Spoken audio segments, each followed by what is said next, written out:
All right, guys, let's go ahead and get started.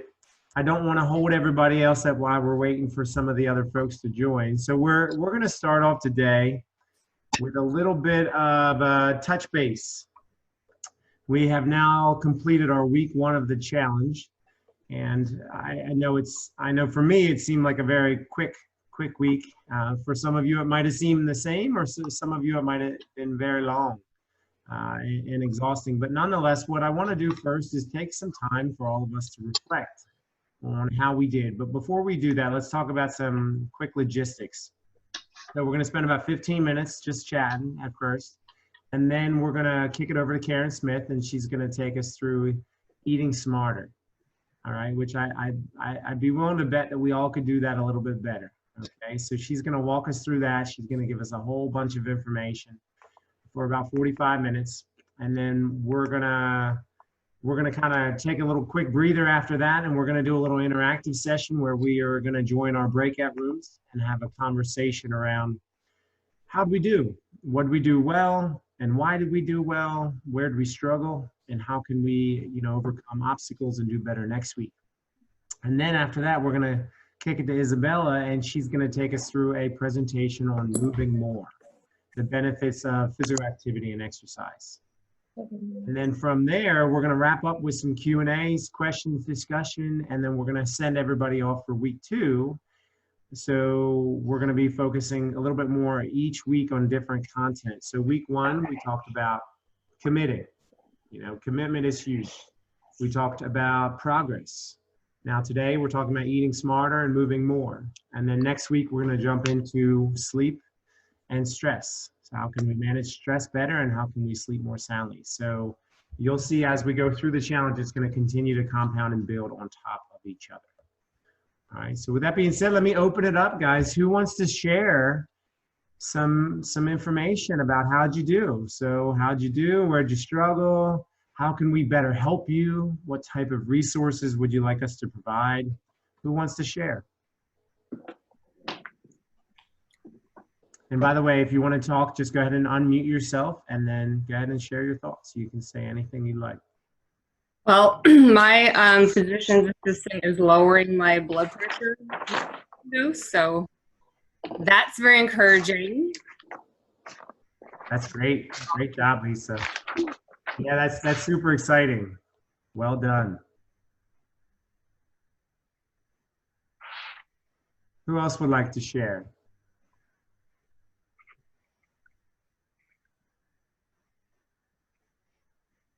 Oh, come on. I can't be the only one. All right, while you guys are waiting or trying to find your Am I allowed to share? Yeah, absolutely, Karen. Go ahead. Like I set a goal, just like everyone else did last week, to not eat after dinner. Like I've really been eating food after. I'm not hungry. I'm just like, oh, granola, that's yummy. So let me get a bowl and have 5 of them. And and it doesn't feel good. Like I'm just like, oh, like as I'm eating it, I'm like, I shouldn't be doing this, and have that like guilty feeling. So I said that I would not eat anything after dinner unless it was a whole food plant-based choice, or one other exception. So is I have some small squares of dark chocolate, and I never binge eat on those. Like I'll have one, I'm done, I'm great. So that's actually been going great, and I lost 2 pounds from making that change. And one night so this is what I think is most important to share. A couple nights ago, I was out on my deck doing work, and I came in around 8:30, and the dishes, I had cooked dinner, I came in from the deck, and like the dishes from dinner were still piled up on the countertop. And immediately I just was like, oh my gosh, I can't believe that nobody did the dishes. I cooked, blah, blah, blah. And then my brain went granola. And so I've been learning in a program that I'm doing that like usually like what we think is the problem is not actually the problem. Like it's not about the granola. It was how I was feeling in that moment, that stress, that anxiety, that like how come my husband didn't like see this and just read my mind and know to do the dishes? So it was more about like my lack of communication with him. And so that's something I wanted to share because, often, in working with my client, they're beating themselves up over choices that they're making, and it's usually not about the choices. It's like in that moment, what are you feeling? Like, what do you physically feel? And if it's stress or anxiety, then that is that is something that absolutely causes your brain to be like, oh, food. So like focusing more on, what can be done to prevent that feeling, or another choice. Like I could have said, hey, Hogan, I wish I would have asked you to do these dishes. Do you mind coming here and helping me now? Like working out the communication. So just wanted to share that. That's great, Karen. Yeah, that's a great share, and that's a good reminder. It's not always the bag of chips or the beer or the chocolate or the granola in that example. It's what's making us feel that we need that, right? And I can definitely agree to that in my own life. And oftentimes, it's not the food that I'm reaching for. It's the fact that I got something I need to work through mentally. So that's a great share. Who else would like to share?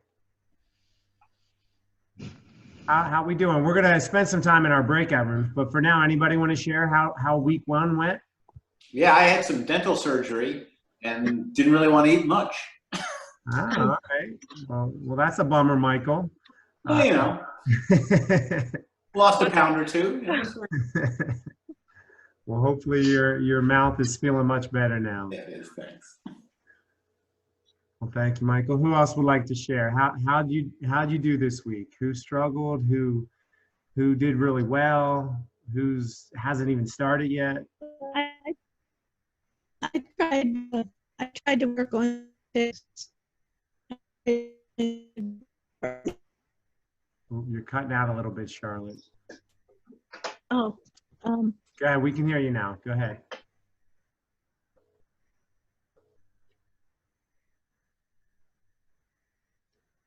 Ooh.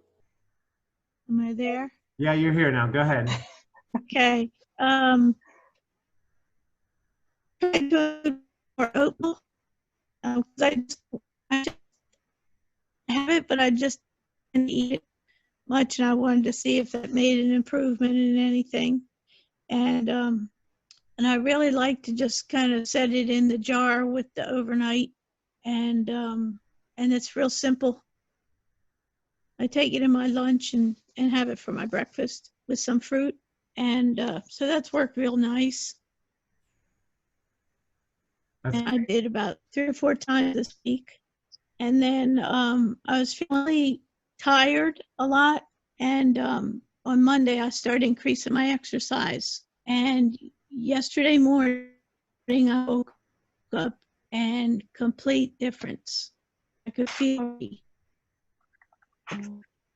days of exercise without losing it. That's great. So, Yeah, so by doing some preparation and then moving a little bit more, you felt a little bit of an energy boost. Yes, Great. big difference. That's great. Well, thanks for sharing, Charlotte. Yeah, thank you. All right, who else would like to share? Hey, This Steve. is Grace. Oops, sorry. That's right. That's Grace. My commitment was to establish a consistent time to go to bed, and I had some ups and downs. But when I did it, when I stuck to the time that I wanted to be in bed, I found that I slept better. So I still need to work on it because I'm not quite there yet. That's great. So you're making progress. Make progress, yes. Absolutely. Thanks, Grace. Who else was going to share? It was going to be me, Steve. I think Grace and I are on the same page. My goal was to try to sleep a bit more, and I think all but one day I got the 7 hours this week. So you always need somebody else telling you just do it. So That's great. it's kind of hard, but it was good. Yeah. Oh, that's awesome. Thanks, Jackie, for sharing. Yeah, and what's funny is especially something like sleep, and I know I had a rough week of sleep just because I was putting other things over. It was more of a priority, but for me, I can definitely say that I'm with you on that, Jackie and Grace. I think that making that commitment, and I always say is for a good tomorrow, it needs to start with a good night's sleep tonight, you know, and if we have that mindset, it can really help remember why, you know. So keep up the good progress, Jack. Who else would like to share? I have a weird thing to share. I dropped, well, I have this really great scale that does body mass and fat and fluid. And I was cleaning off my bedside table and a giant rock dropped on the scale and shattered it into like a billion pieces. So I was like, well, that's either a good sign or a bad sign, but I did okay. I did find that the snacking, I bought candied ginger, which it's a whole food, but it helped me, like Karen was saying about the dark chocolate. She doesn't tend to have as much of it. So that was sort of me with the candied ginger. I only had like maybe 5 pieces in a 4-day period, which they're kind of small and flat. They're like the size of a 50-cent piece. So. Well, cool. So Julie, I guess an analogy we can all take. Let's choose the positive and think that that was a sign that you're going to be crushing your weight management goals, right? I really like that. No, yeah, or it's a sign that you need to stop weighing yourself and you need to just I thought about that too, but I kind of like to know, you know, when I feel a certain way in the morning, if I feel puffy or if I feel like, oh, my clothes feel really loose, I like to just kind of check and see where I'm at. But I haven't reordered one yet. I think I'm going to soon though. Okay. Well, thanks for sharing, Julie. Appreciate that. And keep the rocks out of your bathroom. All right, guys. So anybody else want to share before we kick into our first session today, which Karen's going to take us through Eat Smarter? Anybody else have a quick share? Yeah, I just wanted to comment on having motivation. So the whole pandemic, I've not done very well, which is when this challenge came out, which is why I wanted to do it. I was like, I have to get back on track. And I made a commitment for each of the 6 sections that we talked about last week. And I nailed it. I did 100% plant-based. The sleeping part, again, that's something I need to work on, but I lost 4 pounds last week and I feel better. And it's just amazing to me, just committing to a challenge changed my whole mindset. So that's great. See, thank you for putting this out. Nice work. Nice work. Yeah, absolutely. Thank you. A round of applause. Woohoo, Kim, great job. Yeah, and what's so great about that, Kim, was, and I love how you said, I made the commitment to improve in all 6 of these areas. And that's what it takes. That's the first step. Yeah. Making that commitment. And that's why we're challenging you guys and ourselves too. We're right there with you. We always want to be better and improve as well. So keep that up and now continually build progress in each of those 6 areas. So that's awesome. Thanks for sharing. Thanks. So quick segue before I turn it over to Karen. I got something else to say. Wait. Oh, go ahead, Sue. My problem is that I'm really getting tired of eating the same old stuff. I need recipes, and the pictures on the handouts are really, really nice looking, but I couldn't find a single recipe on the paperwork. So if anybody has any recipes, my email is slafamina81@gmail.com. I'll be very happy to accept. Now, I don't like tofu. I have tried it for over 40 years at different occasions, and it just makes me gag. So I don't cook it. John could like it, and he can make it himself if he does. Okay, I'll pass. But just so if anybody has any, I would truly appreciate it. I do have to tell you something. I have a bean dip problem, and those just black beans and chickpeas mixed with anything in a blender with like cilantro or fruits or even the cucumber and avocado. Oh my goodness. I mean, that kind of helps me with a lot of cravings. It's just even just And it's easy. for meals, you know, I use black beans, I use chickpeas, I use pinto beans. I mean, I've had more beans in the last year and a half than I did in my previous 60 plus years. So, yeah. Lentils, farro. That's right, lentils. Quinoa. So we've got them all. You know, it's like cooking steak 7 days a week and burning the crap out of it. And it's like, I'm tired of it. And I haven't had steak in over a year and a half. So I would suggest Oh, go ahead, recipes on PCRM.org. It's Physicians Committee for Responsible Medicine. PCRM.org. And they've got a lot of great recipes there and pictures. Thank you. Thank you. As long as they taste good. And they have that 21-day kickstart that you can do, Right. and they have great recipes on that. Yeah, and what we'll do as a takeaway, and we'll send out, we did this with the last challenge we had. We had a document that said whole food plant-based resources, and it had cooking shows, websites, all kinds of free resources that are out there. So we'll send that out as a follow-up. So I'll attach that, and then we'll also get that posted to the website under week 2. Okay. But that will give you a lot of good resources too. And that's something that on the Eat Smarter and the Move More and all those sections, we're in the process of building out each of those pages. So we're going to continually add more and more information. Isabella and Sophia have done so much great work at starting to compile and organize that. So we're going to continue adding the how and the recipe. Make sure you add desserts, right? Yeah, absolutely. Yeah, our new favorite, you'll see Sophia posted on the website, is a chocolate banana ice cream with walnuts. I saw that. I was pretty good. I was trying to get the recipe, Yes. but I couldn't find it. So. No recipe on the site just yet, but it's basically frozen bananas, walnuts, and cocoa powder. And that's pretty much it. And you Yeah, it looks good. blend them in a blender or food processor, and you go. All right, guys. So I'm going to stop everybody here. I'm going to hold my story for a little later.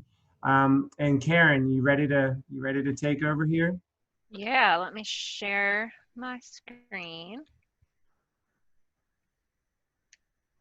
So guys, a little segue, just a reminder for those of you who have not met Karen. Karen is a registered dietitian, and she is an awesome person.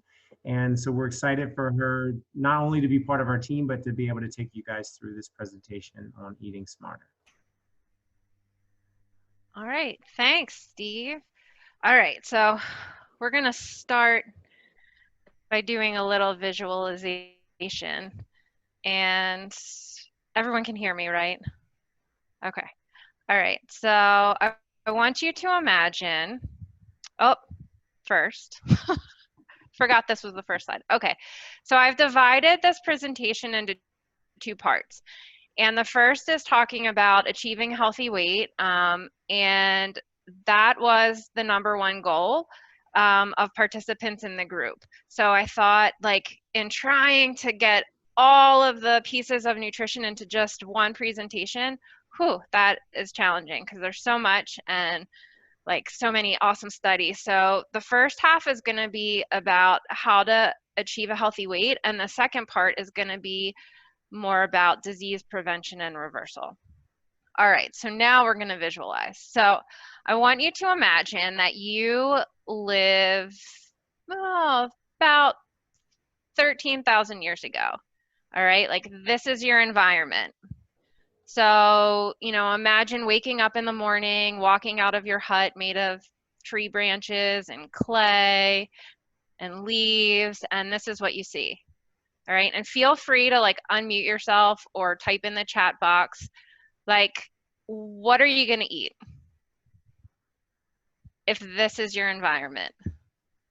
And what do you need to get your food? Any thoughts? Berries. Berries? Yeah, all right. What else might you eat? Nuts. Any ideas? Nuts? All right. Maybe some tubers. How about other plant foods? You know, in an environment like this, you'd be able to distinguish like the greens that were edible.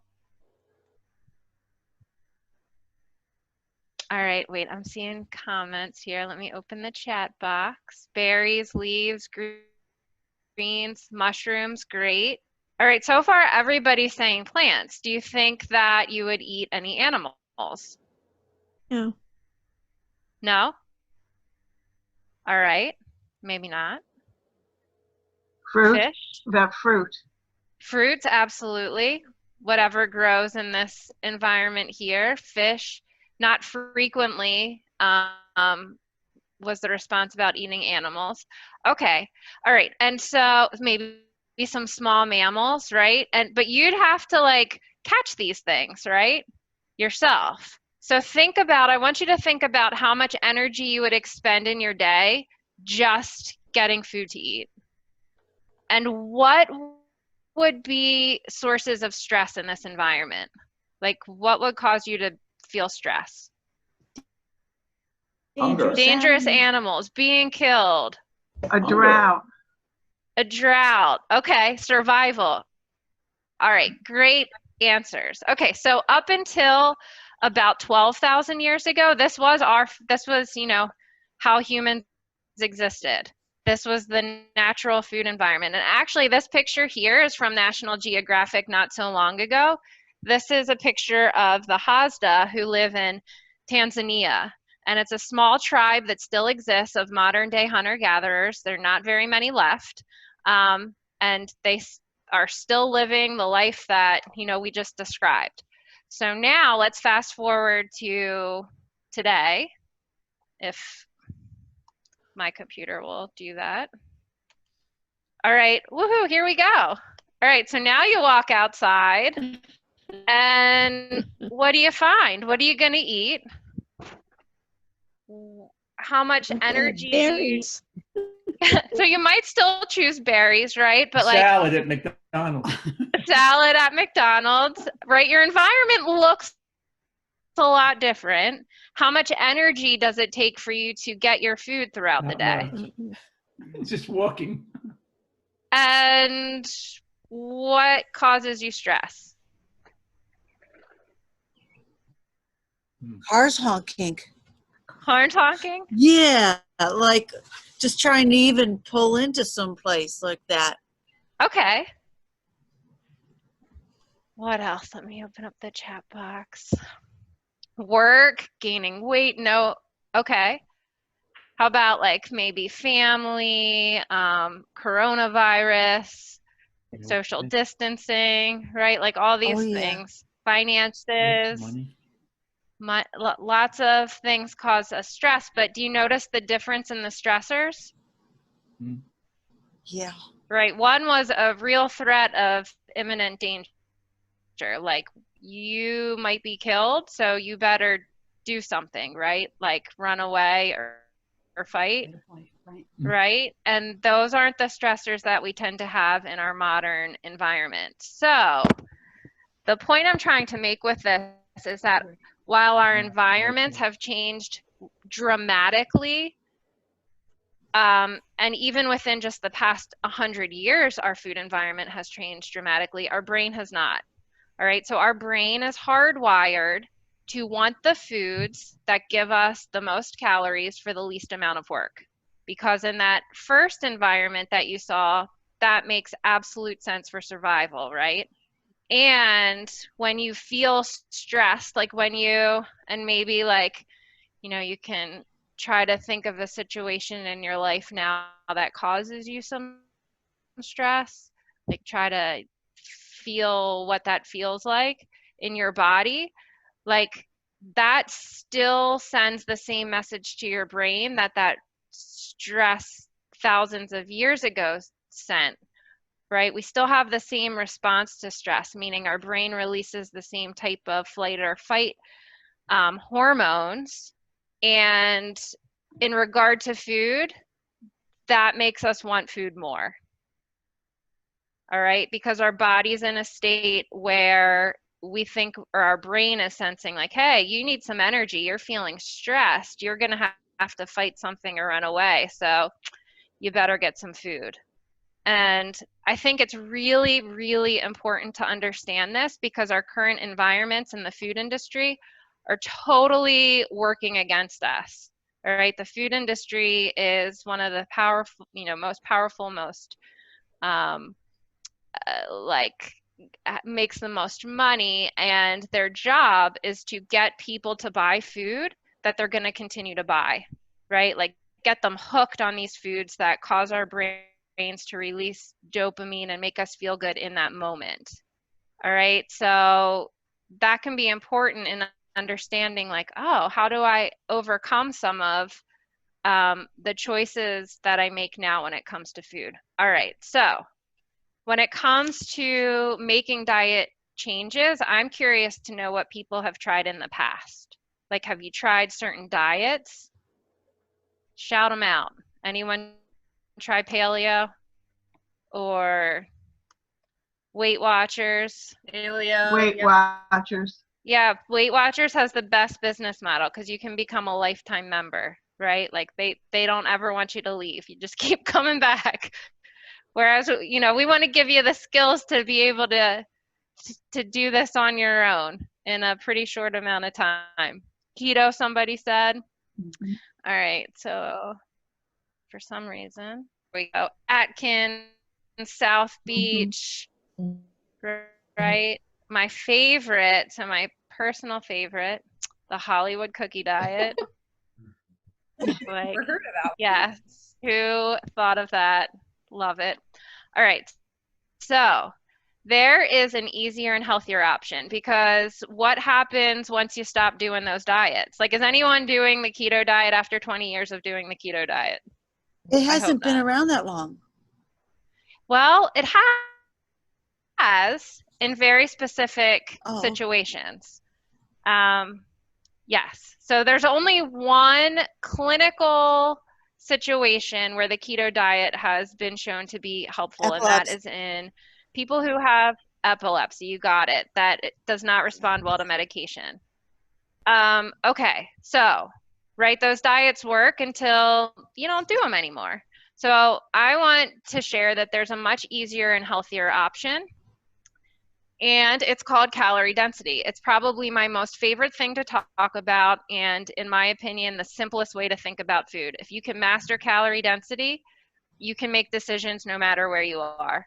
So these stomachs are showing you how much food it takes to fill your stomach, right? For how many this is 500 calories. All right, now this isn't actually real, obviously, right? But the point is that you can eat a lot more foods when you're choosing whole plant-based foods for the same amount of calories as something like oil or cheese or other animal-based foods. Yeah, and I'm so excited to tell you more about it. It's honestly what has changed my life and like my relationship with food, because I'm done counting and like worrying all day. Oh my gosh, how many calories is that? How many grams of this or that? You don't need to do any of that. You just learn to eat the way humans are meant to eat. And you can eat more for less calories.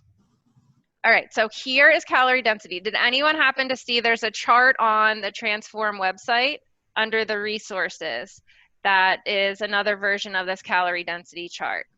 Okay, so if you see, and the way calorie density works is if you take food and you're comparing it by weight. So if you had an entire pound of non-starchy vegetables, it would only be about 100 calories. So has anyone ever bought like a 1 pound bag? And some are a little higher, some are a little lower. Like a 1 pound bag of baby carrots, for example, or a 1 pound bag of whole carrots. Entire bag, if you want to sit down and eat it, is not even 200 calories. All right, so a lot of volume, very few calories, packed full of nutrients, antioxidants, fiber, water. Now, the very opposite end of the spectrum, the most calorie dense food on the planet is oils, all of them. Doesn't matter if it's olive oil, coconut oil, corn oil, safflower oil, avocado, they're all the same in regard to calorie density. and just 1 tablespoon, because remember, this is per pound, and the number got cut off. Oil is 4,000 calories per pound compared to vegetables that are 100. Now, you're going to say, I'm not ever going to eat a pound of oil, and that's probably true, but you might eat a tablespoon, and that 1 tablespoon has more calories than the entire pound of vegetables. All right, so to put it into context, you can see, wow, if I just choose smarter and eat more of the lower calorie density foods, I can lose weight and still eat a lot of food. And research shows that on average, people eat the same amount of food. Like at the end of the day, if we weigh your food, your brain wants to be pretty consistent with the volume of food that you're eating per day. So if you can make that volume be lower in calorie density, I will bet money that you'll lose weight, if that is your goal. And researchers have really, really tested calorie density and found that on average, at the end of the day, if you added up all the foods that you ate, the calorie density of them all, and averaged it, if it is just under 600, that is a strategy for weight loss. So certainly not encouraging people to be keeping track of all those numbers, just be keeping track of the types of foods that you're eating. So it's the fiber and the water in the low calorie density foods that creates bulk, and that is what fills you up. All right, so if we start with the lowest, right, those non-starchy vegetables, think of any vegetable that's not a potato, or a couple of squash that are more starchy. Pretty much everything else can be lumped in this category. You can't eat too many in a day. Like, no one's going to eat 30 pounds of vegetables. It's impossible, I think, right? That's a lot of chewing. So my question to you is, how many vegetables are you eating now? Like, if you sat down this week or tonight and just wrote down what you ate today, how many vegetables are in your day? What will you do to eat more, right? Like, where are areas where you can throw some more veggies in?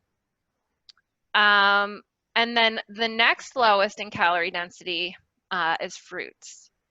Okay, so only 300 calories per pound. Researchers have tested this again, giving people 20 servings of fruit a day to see if they would gain weight. The answer is no.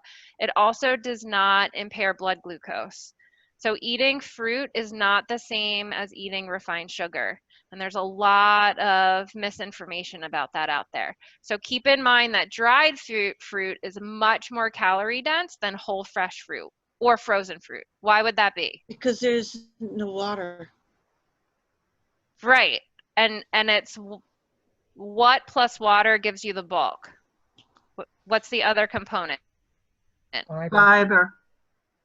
Yeah, you got it. All right, so when you take the water out, right, like if you have a cup of grapes, same amount of calories as a quarter cup of raisins.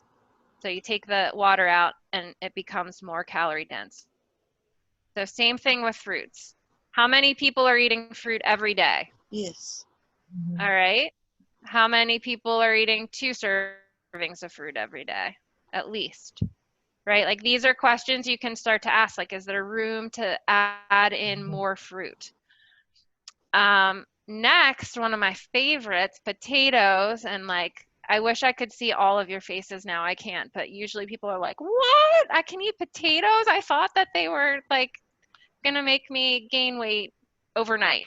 And the answer is they're very low in calorie density. What is it that happens to the potatoes that we eat? It's the toppings. Yeah, it's all the cheese, right? Oils if they're fried, the bacon bits, the sour cream. The potatoes themselves, low in calorie density, packed full of nutrients and fiber, and one of the most satiating foods on the planet. So those fruits and vegetables that we went over first, wonderful and low in calorie density, but you'll probably find they don't keep you full for a very long period of time. That's where potatoes and the other starchy foods are wonderful, because they have less of a water content and they have a higher fiber content. That is what fills you up. So next, looking at our unrefined whole grains. So I'm talking about whole grains that have not been processed, have not been ground down into flour and then made into something like bread a dry cereal, things like oats and brown rice or black rice, wild rice, quinoa, lots of varieties of whole grain rice, lots of varieties of whole grains. So this can be an opportunity maybe to like experiment and see what's out there and try something new. If you can, you know, boil water, you can cook grains. It's that simple.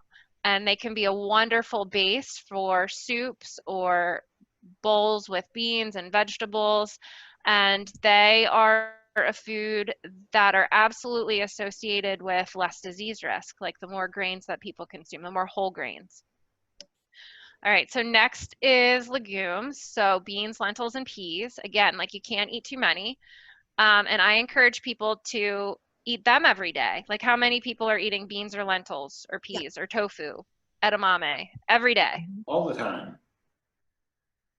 Yes. All right. So like if you're not eating them every day, I'd say bump up your intake gradually, all right? Because your gut wants to get used to all of that fiber in the beans in a way that, you know, you're going to tolerate. So maybe add in a quarter of a cup this week, and next week bump it up another quarter of a cup every day.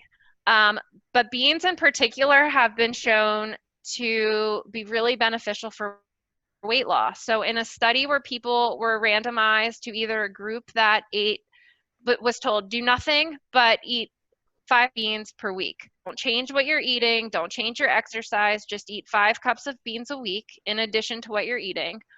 Or a group that was told to reduce their caloric intake by about 500 calories a day.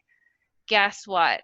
The group that ate the beans did better in terms of weight loss and had, you know, as good or better improvements in things like blood glucose and reduction in waist circumference.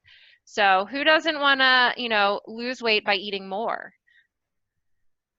All right, so just to give you some more context of how this works, this is what 300 calories looks like. What's going to fill you up more? Potato. Potato.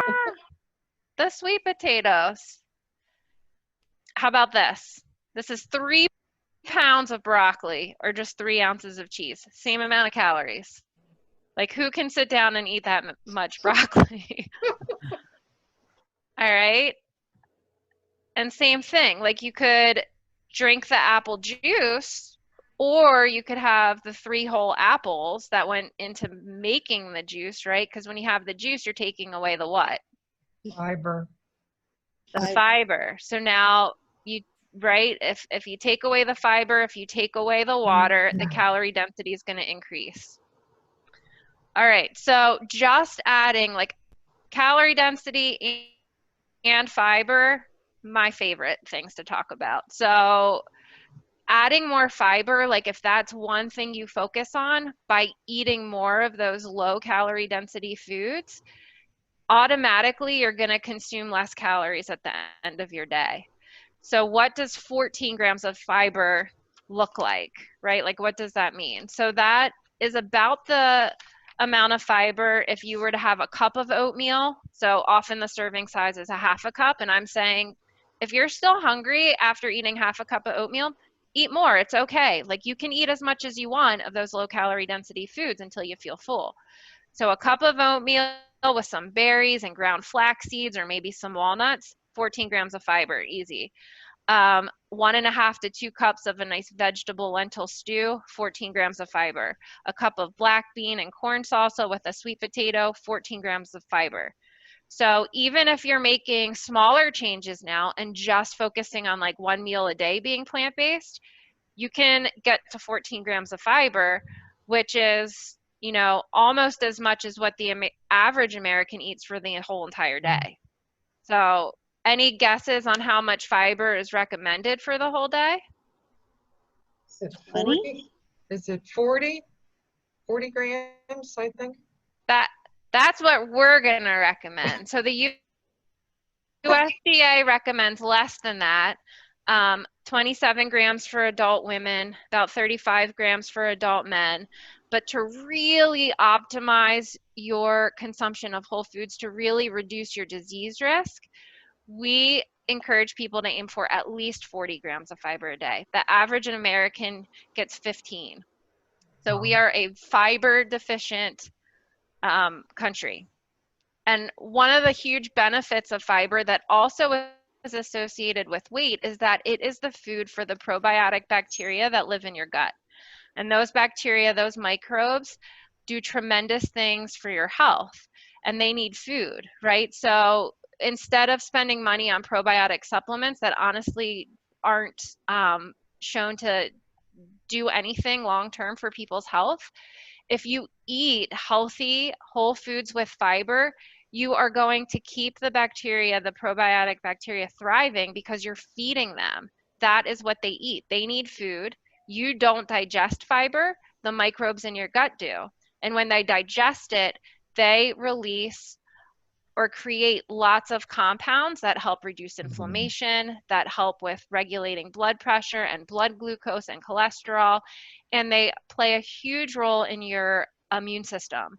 And so adding more fiber is a really, really good thing for fostering a healthy gut microbiome.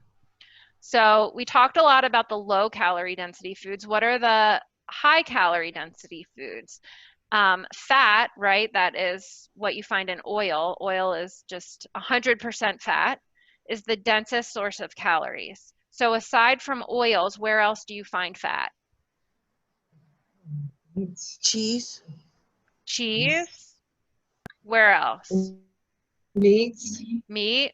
Where else? Fish. Fish. Mhm. Nuts. Yeah. Dairy. Awesome. All right.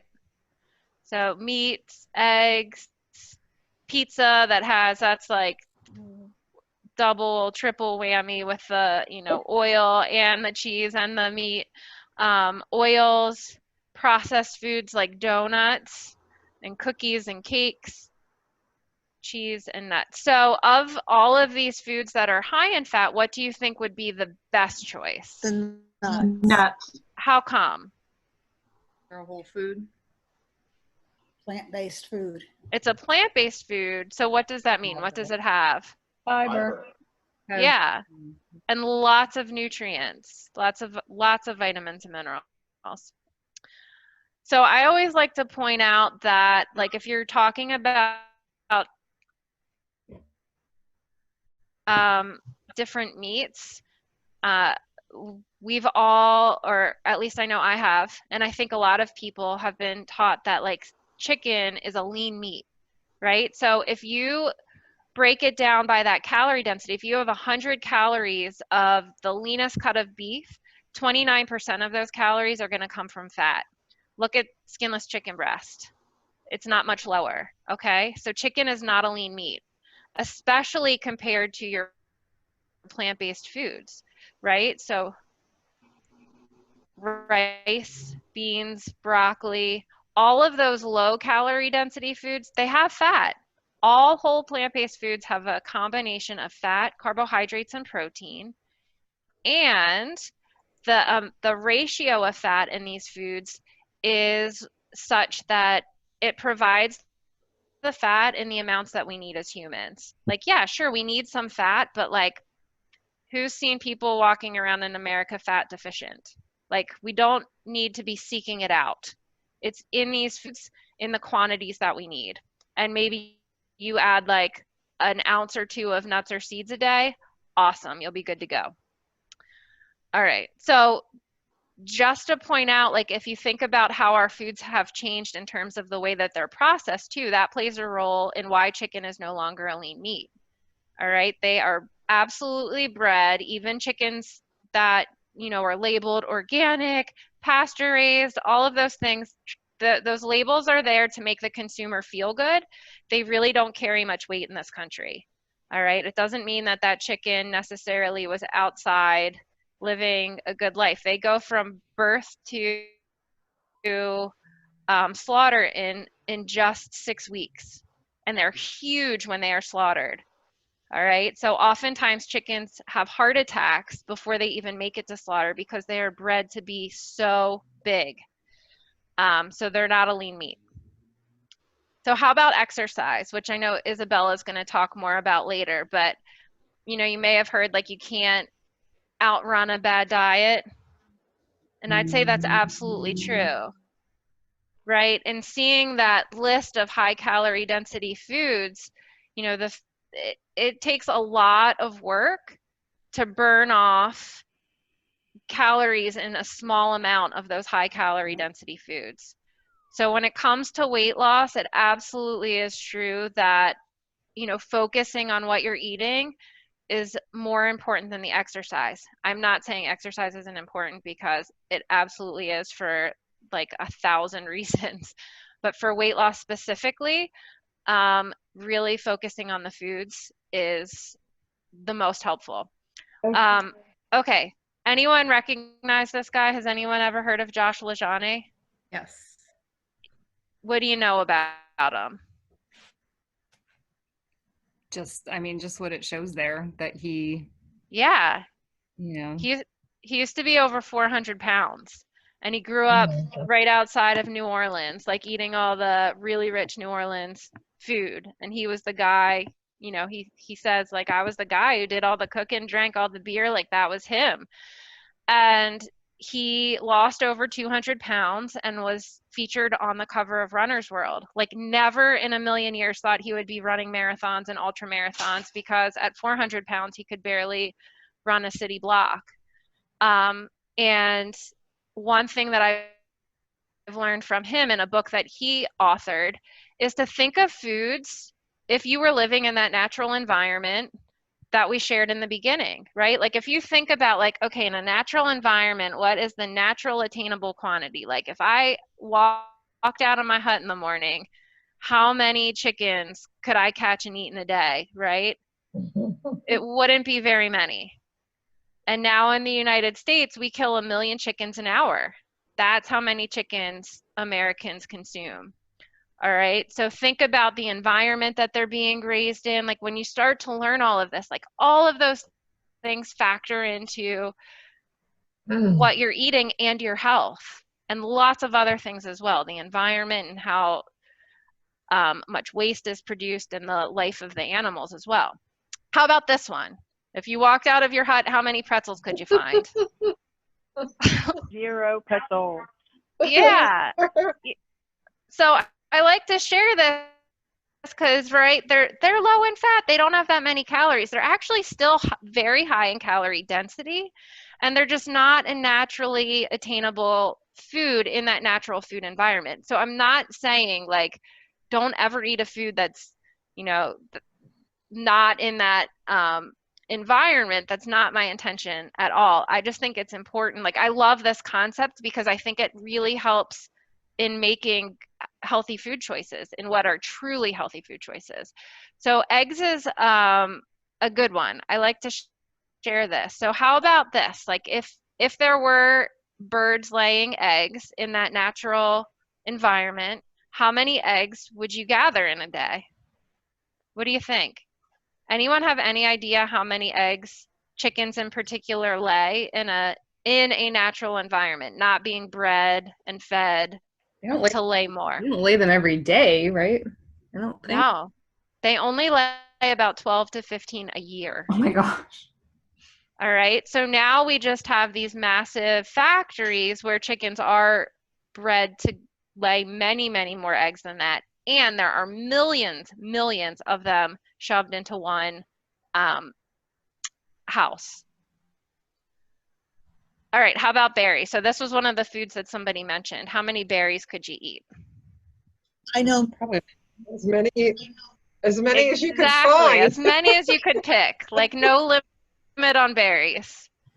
All right, so that's part one. I am going to speed through part two because I have like 7 minutes left. And we're going to talk about disease reversal. So here's what we know. We know that our food choices in the US, #1 cause of death, and that the vast majority of chronic disease is entirely preventable with lifestyle. All right, and of these lifestyle choices, you know, shown here, alcohol consumption, smoking cigarettes, being sedentary, and eating unhealthy foods, foods is, you know, again, like what's associated with the most deaths in the United States. So what do we mean when we say an unhealthy diet? So the World Health Organization defines it as one that's low in whole plant-based foods and one that's high in processed foods, animal fat products, sugar, salt. So what are we eating? Oh, there's the picture. All right, look at all those bright colors. These are the foods you want to be choosing compared to this. I do like to point out, even in the marketing of junk foods, they use really bright packaging and colors because our eyes are drawn to them. Our eyes are naturally drawn to the bright colors and natural whole foods. And if you start to pay attention to the marketing and branding of processed and junk foods, they're not in brown or gray packages. They're bright colors that our eyes are going to be attracted to. So here's what we're actually eating. Look at this. Only 9% of the calories consumed in the US come from vegetables, fruit, and legumes. Close to 70% from animal products, added fats, oils, and sugar. Right? So we are far from eating a healthy diet. And one thing I like to point out or ask is, like, what do you think is probably the number one or close to number one reason people give for not wanting to adopt a plant-based diet? Too expensive. What's that? They say too expensive. Too expensive. That I'd say that's not the number one reason I hear. What else? Not enough variety. Not variety, did somebody say? Yep. Okay. I'd say that that kind of goes along with it. Yeah, protein's up there, and that kind of feeds into it too. It's like, I'm going to be deprived. I can't give up all of these foods that I'm used to eating. And I like to show, like, look at the foods that you haven't been eating. Like, some people have never eaten a bean in their entire life, or a lentil, or like huge categories of foods that you've deprived yourself of for decades of your life sometimes. All right. So if you can change your mindset to think about, like, not what you're giving up now, but like all of the foods that you've not experienced or ever tried, I think it can be a good way to have a more positive spin on it. All right.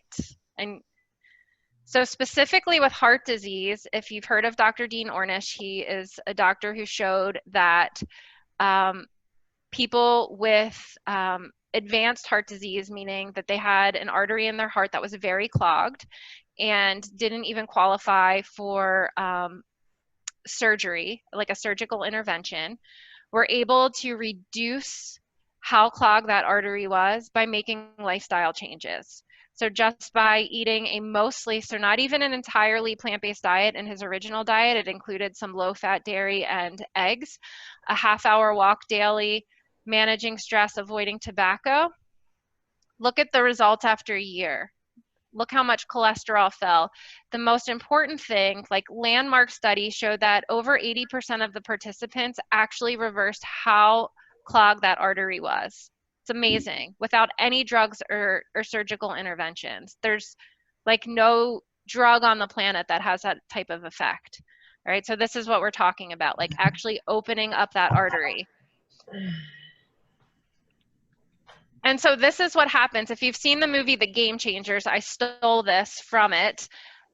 To actually, like, right, we can't see what happens inside our bodies. And if you could, after you eat a meal that's high in fat, especially saturated fat, like within an hour, your blood becomes more viscous. It's actually more thick. It's harder for your blood to flow. All right, there's less oxygen delivered to your muscles and your tissues.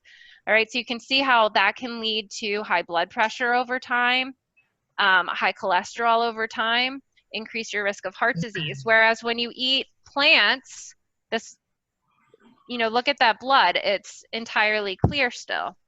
All right, so here's what happens. Because your body absolutely has the ability to heal itself if you allow it, right? Like, think about what you eat and the choices that you make throughout the day. You go to bed at night, and that's your time for your body to like start getting to work doing repairs from damage that have occurred during the day. And so if you wake up at 8 o'clock and you eat, you know, a sausage egg McMuffin, well, now you have that thick blood, right? And right about the time that your body's like healing and the blood's becoming more clear again, you eat it's time for lunch. And now we're eating all of the foods that cause the blood to be more thick and for inflammation to occur. And the same thing happens throughout the day. It's a vicious cycle. So we don't ever allow our body to heal it, because you know, when we're laying down and resting, like we immediately re-injure ourselves in the morning with the first meal of the day. So if you just stand back and stop injuring yourself, really awesome things happen and your body will heal. So when it comes to salt, processed foods, animal-based foods, top sources in the US diet. All right, you don't see a single whole plant-based food on the list. So just by adding in more of those foods, you're absolutely going to slash how much sodium you're consuming. And I love this study. So if we take people, this study was looking at people who didn't exercise very much, eating an omnivorous diet. And they wanted all the participants to be about the same weight. So they found athletes eating a standard American diet who ran almost the equivalent of 2 marathons, about 48 miles a week for 28 years. That's what they averaged. Like, we're talking big time endurance athletes eating a standard American diet. And then people who ate plant-based and hardly exercised at all. All right, no surprise, like the people who don't move and don't eat great had a higher blood pressure. And keep in mind, so these were all normal weight people. No one was overweight in this study. The endurance athletes, yeah, great, right? Like you think that's a little bit high, at least the top number. But look at the people who didn't exercise at all,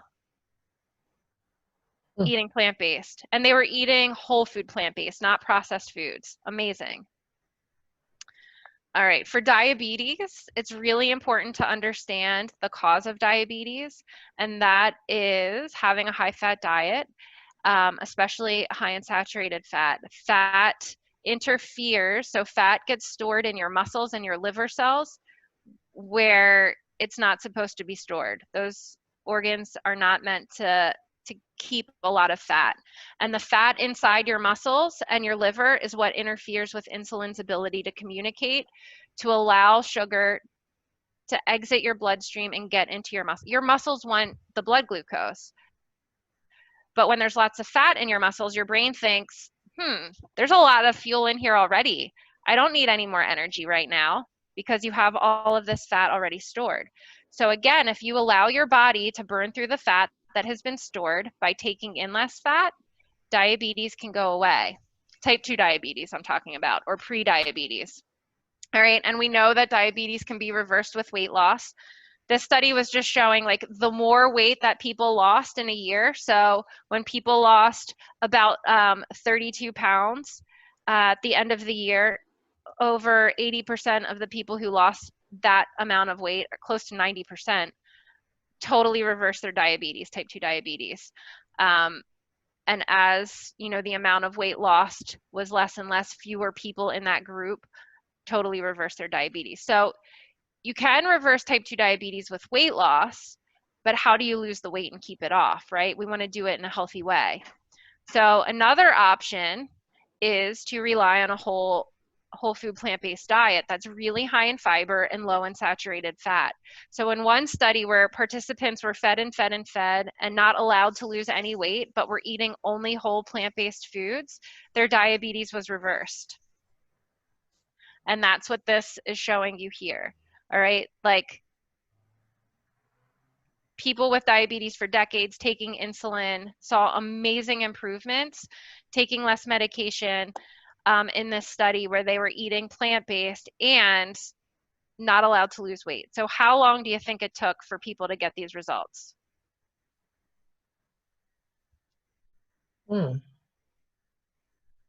The other study where people lost a lot of weight over the course of a year, diabetes was reversed. How about when they weren't losing weight, they weren't allowed to lose weight, they got weight every day. If they lost weight, they had to eat more beans, more oatmeal. Any guesses? 3 months.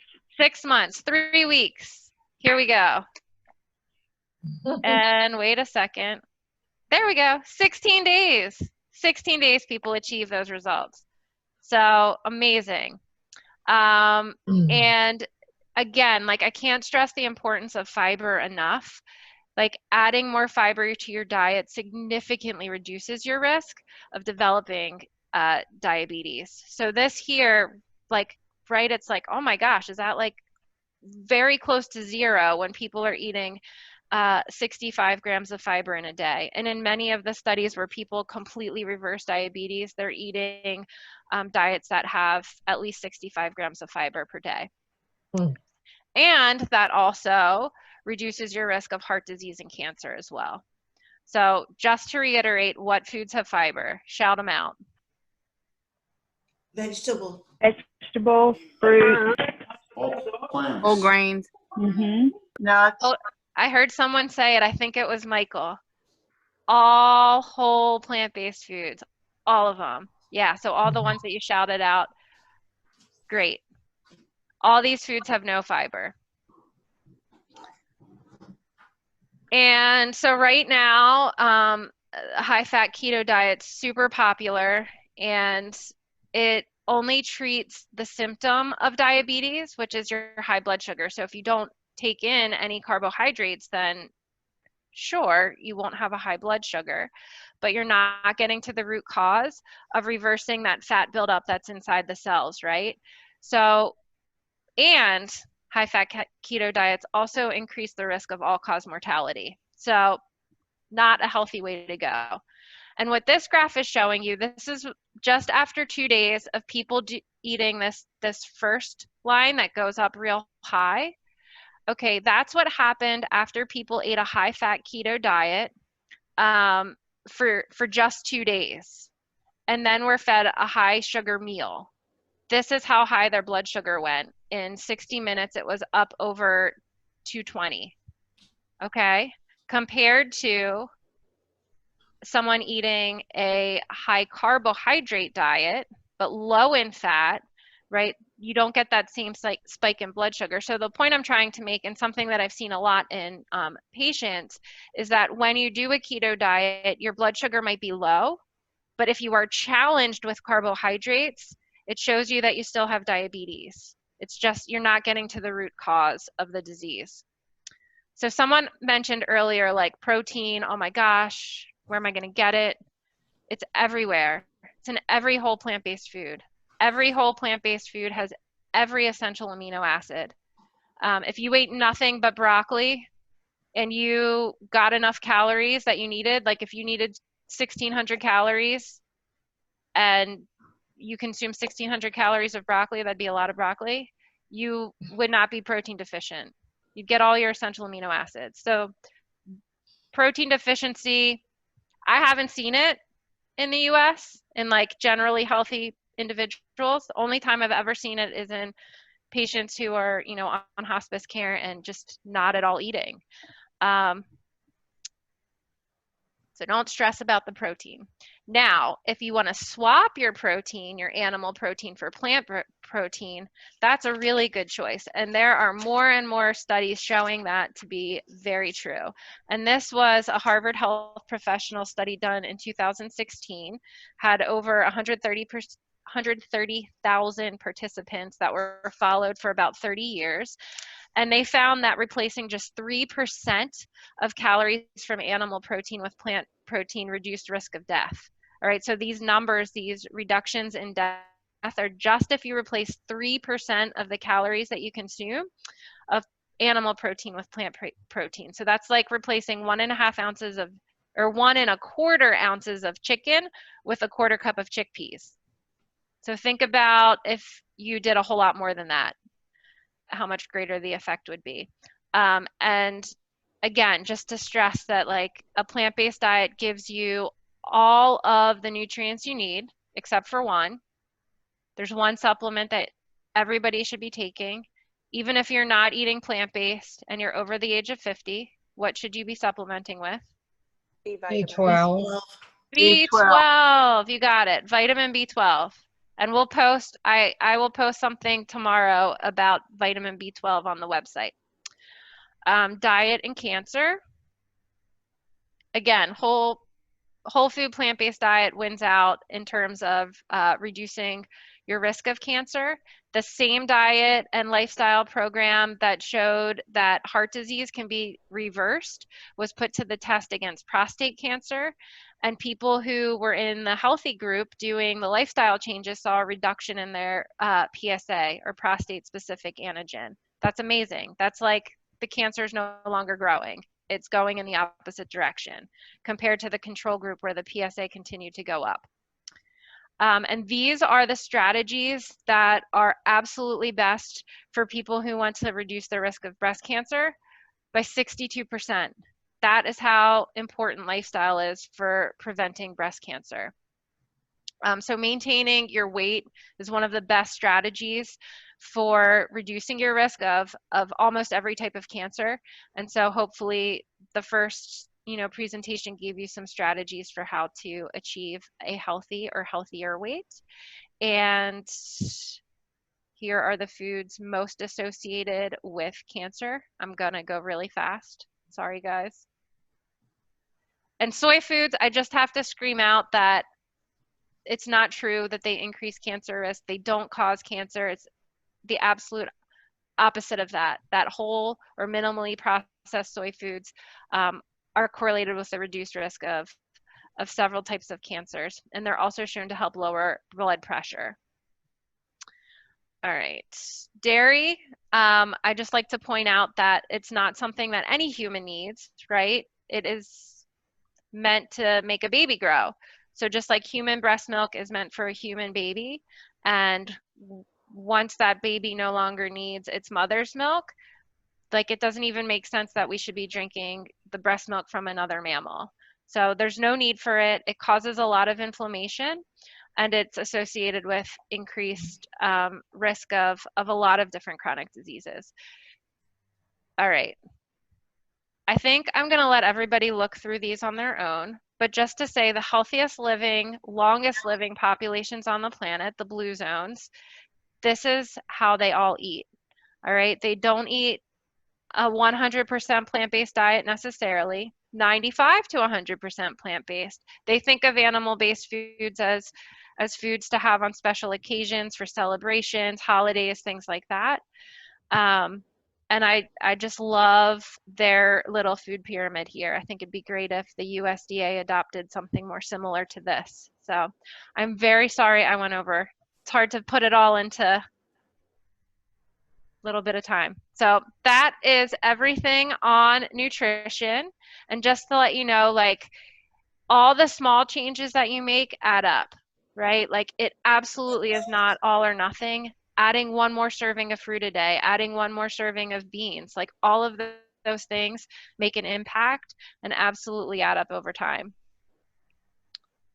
Yeah, thanks, Karen. Really appreciate you clarifying that for everybody. And it's absolutely okay and great that you went over. I know that this is such an important area of not only what we all need to focus on for health and preventing disability and death and all that, but also it's the most highly desired from our participants as well. So as of today, we have 57 participants, and a good majority of you that submitted your goals all had nutritional based goals. So that's really great. So thank you, Karen, for that.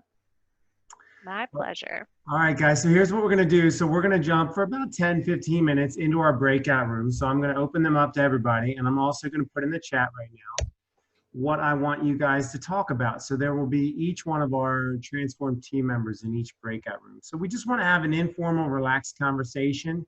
You may or may not be with the same folks from last week, but basically what we're going to talk about is what did you do well during week 1 and why? And then what are you planning on doing during week 2? What are we going to commit to, like Kim mentioned earlier?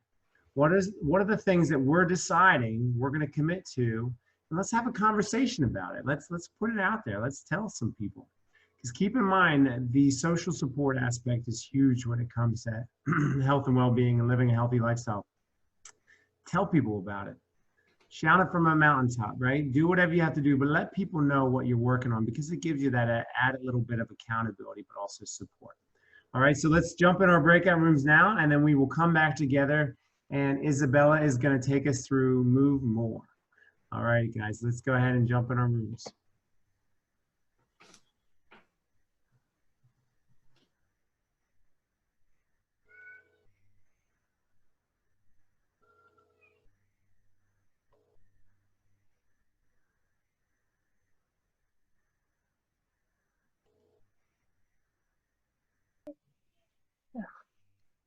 Oh, Hi, no. guys.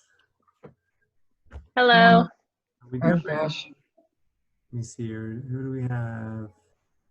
What happened? Did you join your room, Kathy? Yeah, I did. And something happened. I guess you're in our room then. Let me see here. So how we doing, guys? So how'd we do week 1? Oh, gosh. Did Let me we see do where okay? I did okay. I got my husband to substitute a black bean burger for his red meat burger. That was really super big. That's great. And Really big. What did he think, Michelle? He liked it, but he kept saying, I think Karen might have told you, he kept saying, I'm going to lose man points. I'm going to lose man points for this. No, Like, don't tell anybody. He's actually gaining man points, right? If you really Yeah. thought about it. No, that's great. And how about the kids? Did the kids try the black bean burger as well? No, that's the next struggle. Yeah. But no, he did. He liked it. And I mean, I eat veggie burgers anyway, and the bean burgers, I haven't eaten meat in a while, but just trying to get the kids on board with it, and especially seeing him and making good decisions, because the boys definitely follow him. Yeah.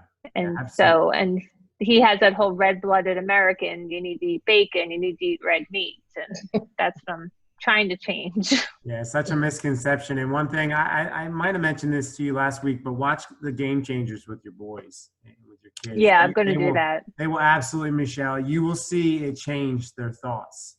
And instead of just following your dad's or your husband's example, they're also going to start to say, I can do this. So every time we watch that movie with our kids, they instantly want to exercise more, and they instantly feel better about eating all the vegetables and everything, and eat more of them, and they eat them, and then they show us their muscles, and it's incredible. So, but good job. Okay. So for you, Michelle, what are you planning for week 2? So I want everybody to share week 1 and then share what you're committing to for week 2. For me personally, for week 2, I need to work more on the sleep. I think finding out that's my real weakness. Is staying asleep. I can fall asleep fine. It's staying asleep. It's not the wake up at 3 a.m. and then, all through the early morning. And I also want to finally try this overnight blueberry oatmeal that was being talked about last week. It's awesome. That's great, Michelle. So that's the goal I have. And it is awesome. You will like it and you will love it. When you wake up in the morning, you don't have to worry about breakfast. You tell your kid, grab your bowl and scoop it out. And I would say we probably do that 4 to 5 days a week. So it's really great, and the kids love it, and it gets you out of having to make pancakes because you tell them it's already done. You don't have to worry about it. All right, well, great. Thank you for that, Michelle. Thanks for sharing. So how about you, Kathy? How'd you do week 1, and what are you doing week 2? Well, the first thing was eating before I go to bed, eating late after dinner.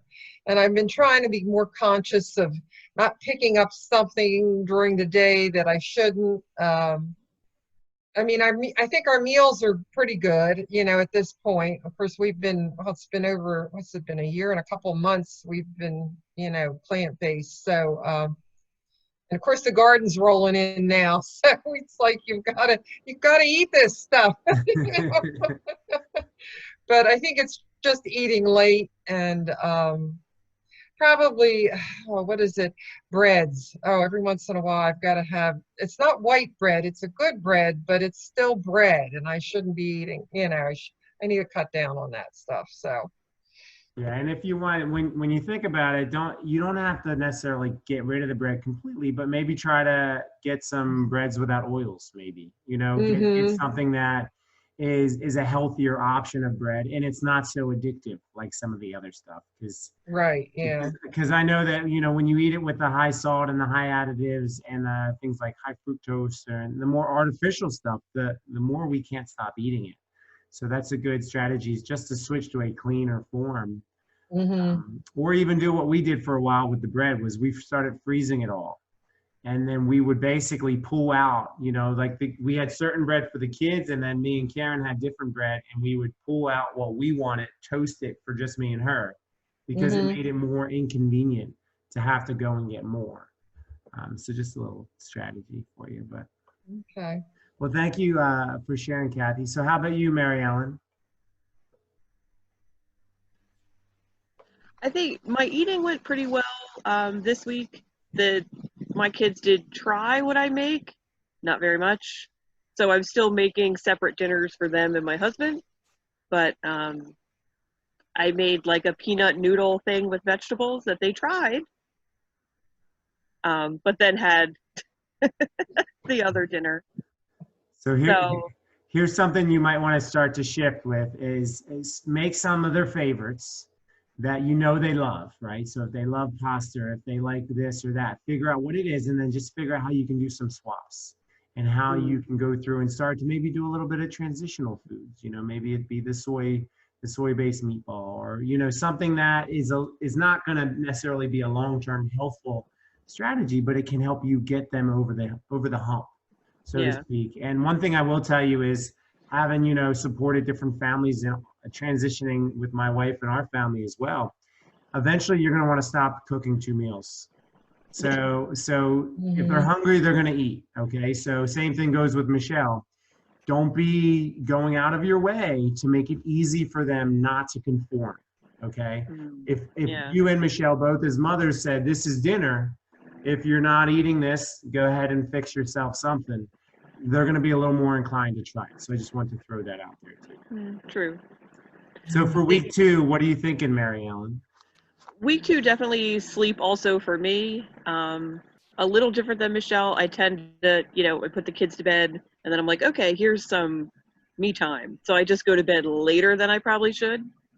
So just kind of switching that mindset and trying to go to bed earlier would help get the full 7 hours at least. Yeah, absolutely. Well, thanks, Mary Ellen. I appreciate you sharing that.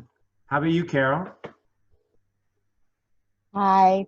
I did pretty good on all of the goals that you guys set, except the eating.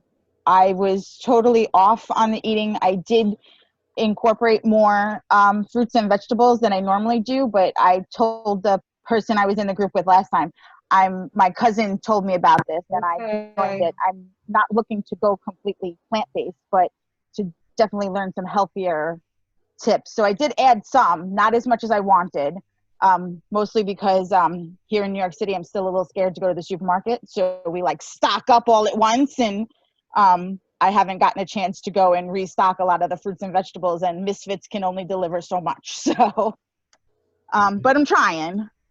So I'm still counting it as a success for what I am trying to do. So. Yeah, that's great. And thank you for sharing that, Carol. And just keep telling yourself progress.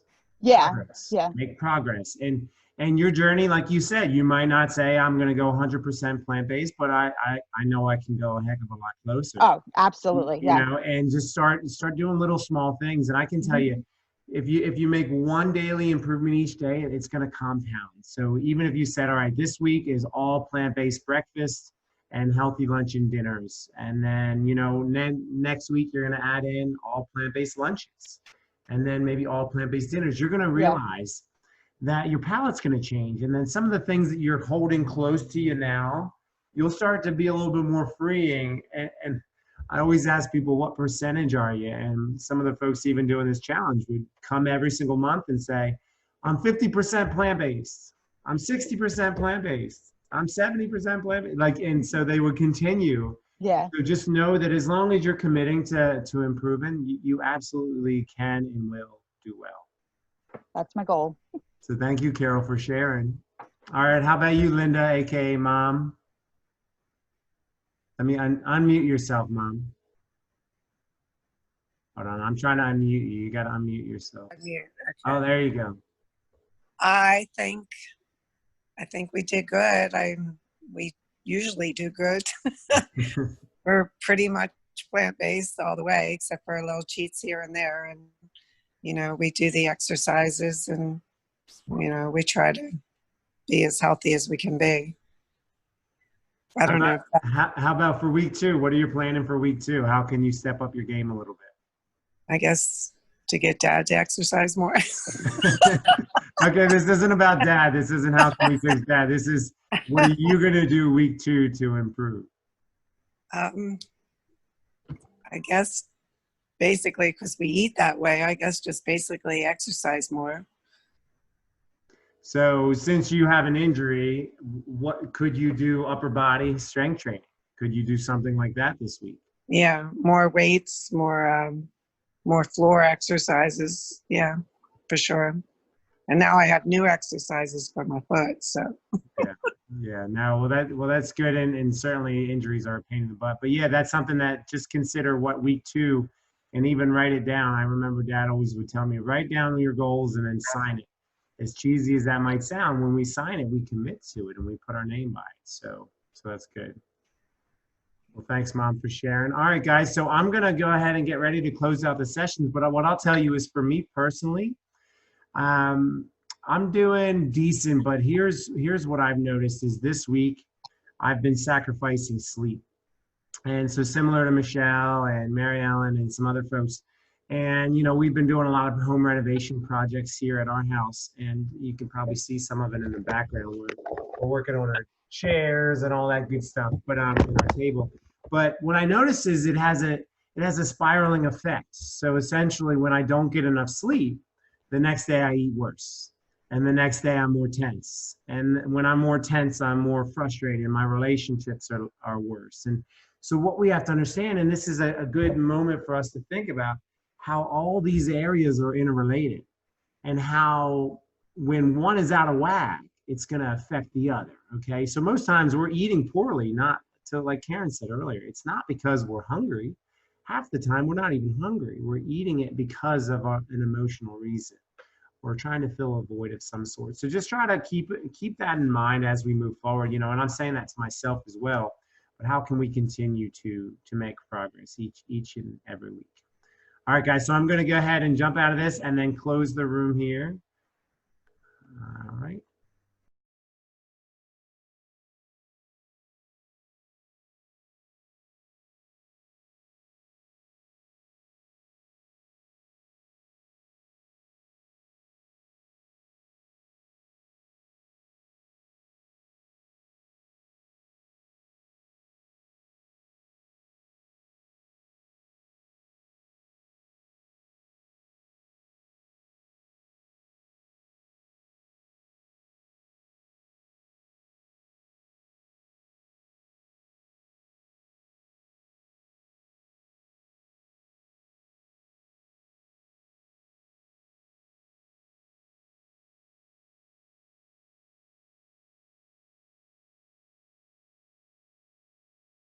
You're muted, Steve.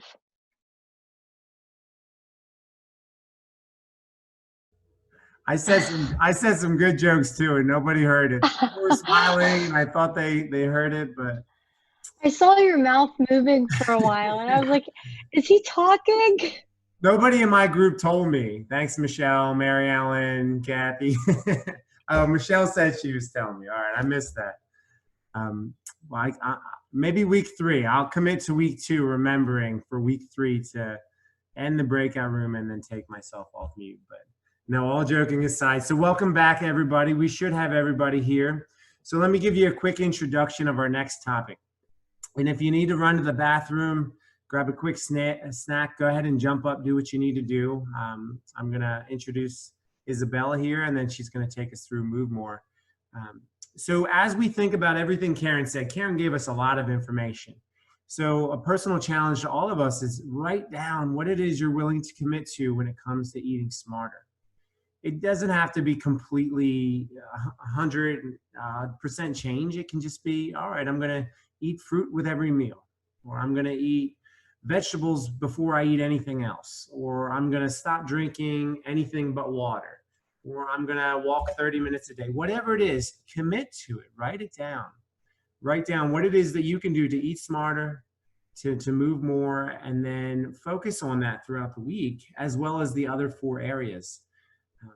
Just keep in mind what we talked about week 1 is committing and making progress. All right, that's what we each deserve, to continue to commit and make progress and become the better version of ourselves. And if we have the intention of, oh, I'll think about it and then I'll just do better. Naturally, you know what we do? We do the same. I'm a creature of habit just like you guys. We all do that. So, here's an opportunity to challenge ourselves this week with week 2 to get better. So with that being said, I'm going to introduce Isabella. She's going to be taking us through our Move More presentation.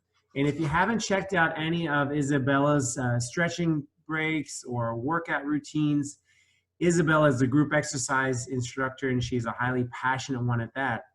And she's going to be taking us through moving more.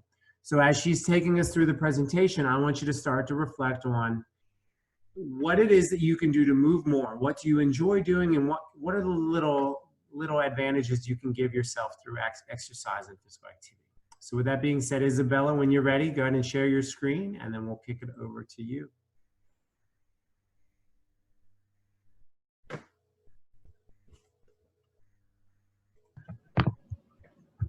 All right, whenever you're ready.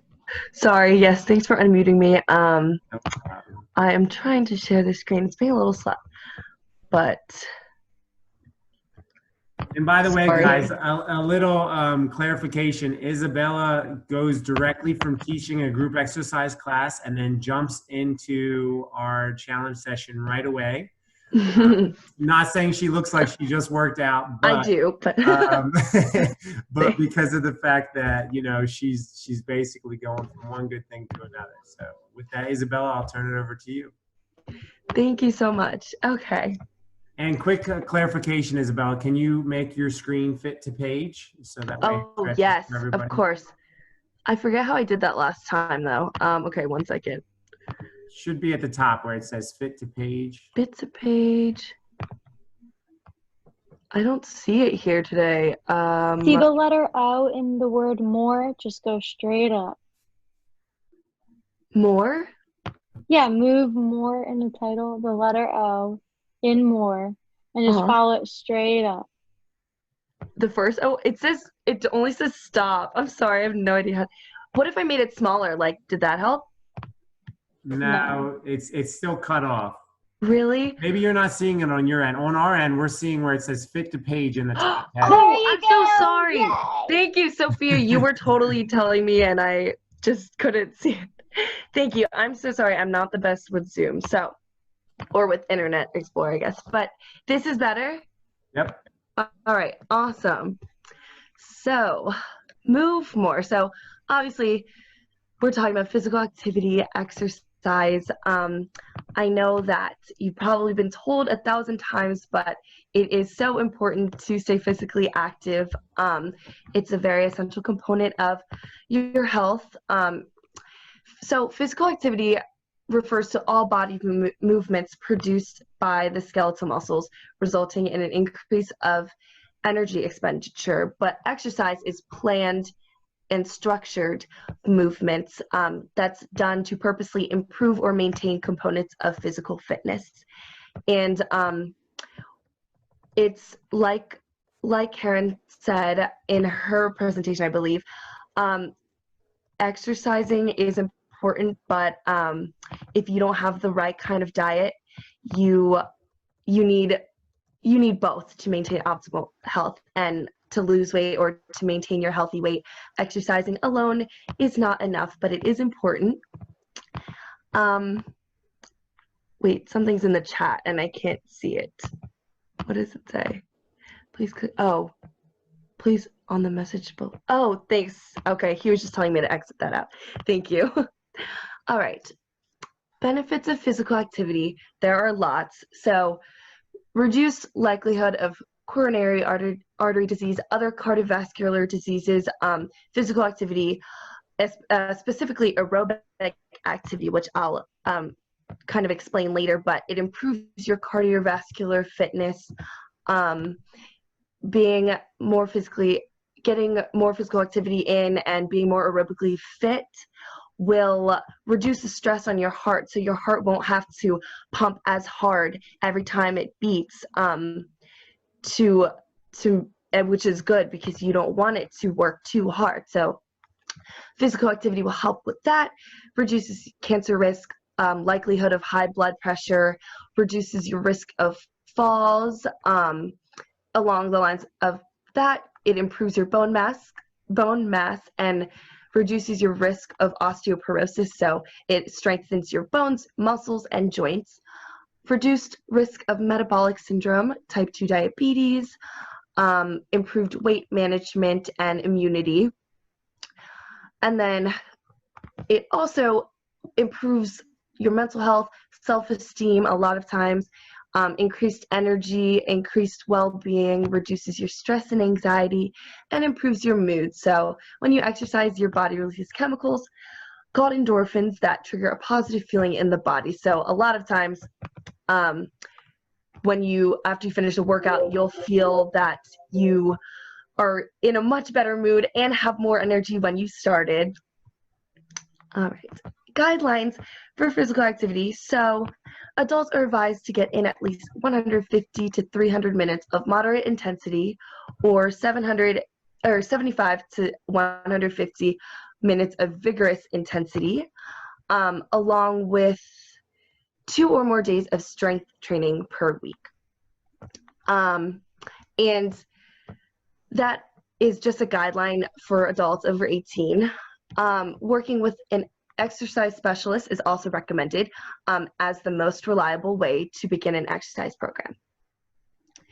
So I think one of the most common excuses that I hear that you hear people talking about for why they don't get in enough physical activity, or why they don't get in any at all, is because they don't have the time. And that's totally a valid excuse, and I'll talk about that later too. But there are 1,440 minutes in a day, and we're challenging you to set aside 30 minutes a day to get in physical activity. And I believe that's 10,080 minutes in a week. I didn't do the mental math. I did that math earlier. But 10,080 minutes in a week, and the recommendation is that you get 150 minutes of exercise. So that sounds totally doable. That's only a small chunk of the time that you have. So I'm challenging you to set aside a time of 30 minutes a day to get in some physical activity. And it doesn't have to be in a 30-minute chunk. So if you have trouble setting aside a 30-minute chunk of time, you could do 2 15-minute workout sessions or 3 10-minute. That is the same. So if you don't have an actual 30-minute window, you can break it up, and it works perfectly fine too. And any amount of exercise helps. So it's always better to get in a little bit than none at all. So other reasons why also I wanted to say, well, we were talking about this again. I don't have enough time. Other tips that you can do with this is combining physical activity with things that are already part of your routine. So parking your car further from work, you have to, if you have a parking lot, if you park further or have to park on a floor where you have to take the stairs, I would recommend you do that because you have to get there anyways. Oops, I think I'm drawing on this and I didn't mean to. Sorry about that. Or taking the stairs instead of the elevator, that's also a good option. Multitasking activities so that you can get in activity while also getting things done, such as making phone calls while going for a walk or reading a book while on the treadmill. Also, yeah, there's so many things, and maybe I'll compile a list and send those out, but I can think of a lot of things where you can kind of incorporate it into things that you already have to do as part of your daily routine. So the gym is intimidating, another valid excuse. Especially now, I feel like there are so many ways that you can get in exercise at home because of coronavirus closing gyms and everybody staying home, quarantining.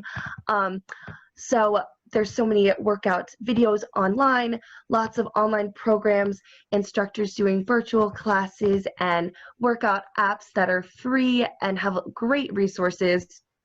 I encourage you guys to try those out even once the gyms start opening back up, because it is oftentimes more comfortable for people to work out in the comfort of their own home rather than in a gym setting, because it can be intimidating for sure.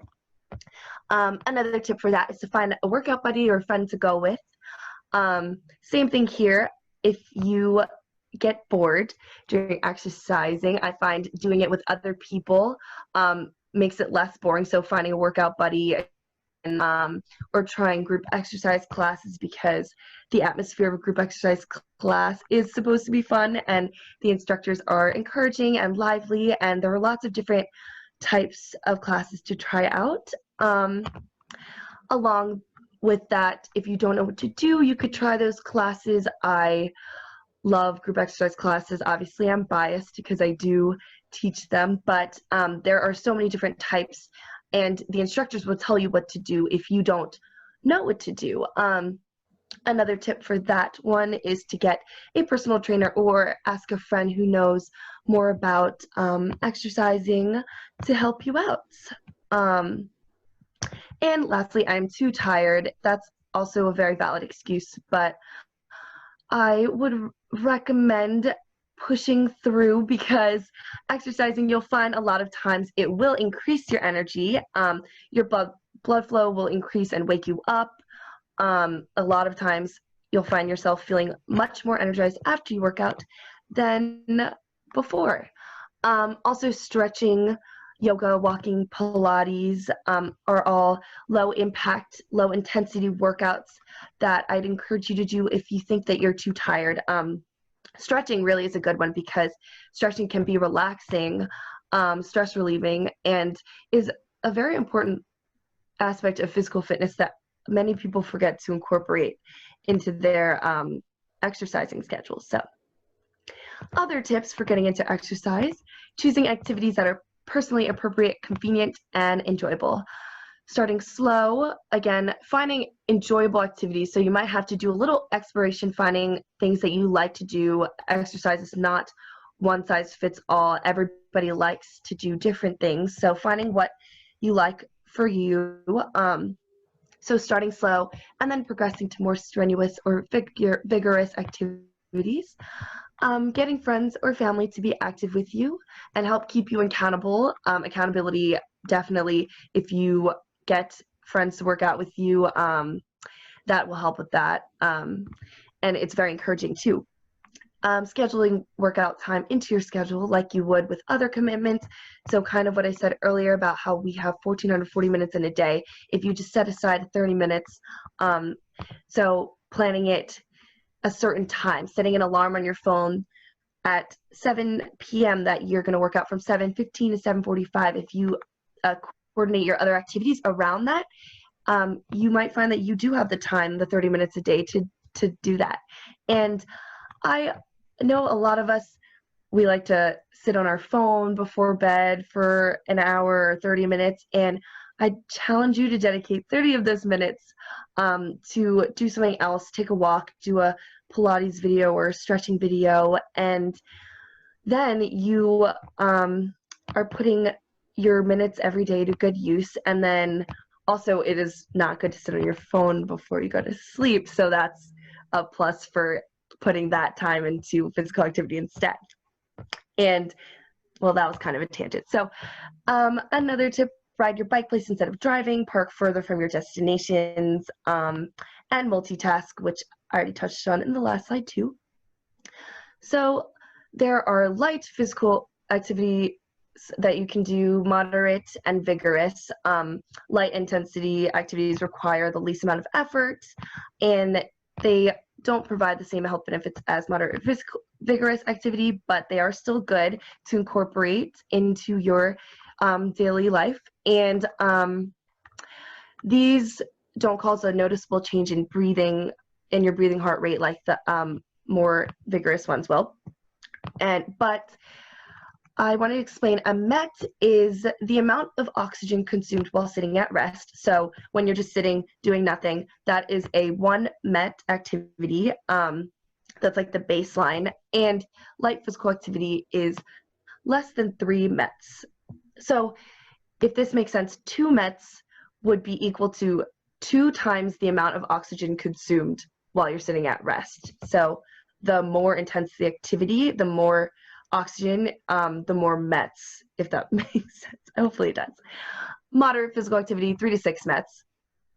These activities require more oxygen consumption, which is why it's more METs. and your heart beats faster than normal. You can talk but not sing while engaging in moderate physical activity. So there's this thing called the talk test where you can kind of test how intense the activity that you're doing is by the ability or by how well you can talk and maintain a conversation. So in moderate physical activities, you'll be able to carry a conversation, but you probably won't be able to sing a song. And vigorous physical activity, you will have difficulty talking, maintaining conversations greater than or equal to 6 METs, and these require the highest amount of oxygen consumption to complete the activity. So these will really get your heart rate up. And I've included this chart here of at-home activities, just to kind of put into perspective that sweeping carpet, 3.3 METs, doing something, moving furniture, pushing around heavy objects, that'll be 6 METs, so vigorous activity. Playing with your dog, 4 METs, playing with your kids, 5. So METs are really just a way, they're kind of like a measure of the intensity of using them to describe the intensity of physical activity. And here's some more activities: light, moderate, vigorous. You can kind of see those. I won't read through them all because of time, but yep. All right. Health-related components of physical activity. So there's aerobic fitness, muscular fitness, which includes muscular strength and muscular endurance, and then flexibility and body composition. So like I said earlier, aerobic fitness is the body's ability to take in and use oxygen to produce energy for prolonged activity. These activities make you breathe hard and increase your heart rate. There's so many benefits, but just a couple of them: improved cardiovascular efficiency and health, increases your stroke volume and cardiac output, which stroke volume is the amount of blood pumped from the ventricle during each contraction of the heart. Cardiac output is the volume of blood pumped each minute. So the more aerobically fit you are, the lower resting heart rate you will have, which is good because it means the heart has to work less hard to pump the same amount of blood, which is ideal. A lower heart rate implies more efficient heart function, and it's a sign that your heart is working well. So improved aerobic fitness is very important for your cardiovascular health. And also aerobic fitness is one of its benefits is improved body composition, because it will help you burn fat. All right, muscular fitness. So muscular strength refers to the amount of force a muscle or group of muscles can generate in one contraction. And muscular endurance refers to a muscle's ability to exert force repeatedly without fatiguing, or the ability to sustain a muscular contraction for a length of time. So that is, you can see here, to improve muscular endurance, you're going to use lighter weights and more reps, while muscular strength, you'd use heavier weights and fewer reps, because it's the max amount of force your muscle can generate in one contraction versus the length or the endurance. And benefits here: improved performance in lots of activities, injury prevention, improved body composition, improved self-image. So building muscular fitness will help you in a lot of your daily activities. Flexibility, the ability to bend joints and stretch muscles through a full range of motion. The flexibility is really essential for injury prevention and joint mobility. Body composition describes the relative proportions of fat and lean tissues in the body, not based on how much you weigh, but how much of your weight is fat as opposed to muscle. Excessive body fat can cause musculoskeletal problems and increase your risk of heart disease and high blood pressure. So this image on the right, as you can see, 2 people can weigh the same weight, but can look different and have different compositions, so different ratios of fat to muscle in their body. So you can tell the girl on the left, although she weighs the same as the girl on the right, but she has a lower percentage of body fat. And going along with that, if you feel like you've been eating right and exercising and aren't losing weight, I would say don't be discouraged, because you might be gaining muscle weight and that's where the weight might be coming from. So don't be discouraged by the numbers on the scale. If you've been working out and you're like, why am I gaining weight? Well, muscle weighs more than fat, so it might be that you're gaining muscle. And second to last slide, I believe. Sorry, I'm going over time. Activity types. So there's aerobic or endurance activities, including running, swimming, biking, hiking, playing sports, dancing, stuff like that. Strength and resistance activities. So these ones, that first bullet kind of touches on improving your aerobic fitness. You'll want to do these activities to improve muscular endurance and muscular strength. This includes weightlifting, pushing heavy objects, using body weight for body weight exercises such as crunches, squats, lunges, push-ups, stuff like that. Flexibility activities include stretching and some forms of yoga, sometimes Pilates, stuff like that. And balance activities include Tai Chi, forms of yoga, Pilates as well. Dance, I find, too, can improve your balance and flexibility. And lastly, important reminders. Wear comfortable clothing and footwear while exercising. Keeping hydrated is definitely important. You're sweating, losing a lot of water. So keeping hydrated before, during, and after exercising. Stretching to prevent your body from getting injured. Already touched on that. And kind of similarly, warming up before you start and cooling down when you finish. Also paying attention to any pain or discomfort you might feel during working out. So there's normal workout discomfort and burning, but then there's pain. So if you feel pain, you should stop before you risk injuring yourself or injuring yourself further if you've already sustained an injury. And following your doctor's recommendations concerning medicines or other health conditions that might be of concern. And also, lastly, well, I already touched on this in the beginning, and I didn't include this, but exercising alone is not enough to maintain optimal health. You'll want to eat a healthy diet too, so don't forget about all that important information that Karen taught us before this, because combination of eating healthy and exercising will get you to where you want to be, allow you to achieve your health goals that you listed on your Google form, and assisting you with your weight loss and weight goals. So yeah, both are important, but that is all. Let me stop sharing. That is physical activity for you guys. Hey, thank you, Isabella. Appreciate that. Any questions, guys, for Isabella? Very good. Thanks.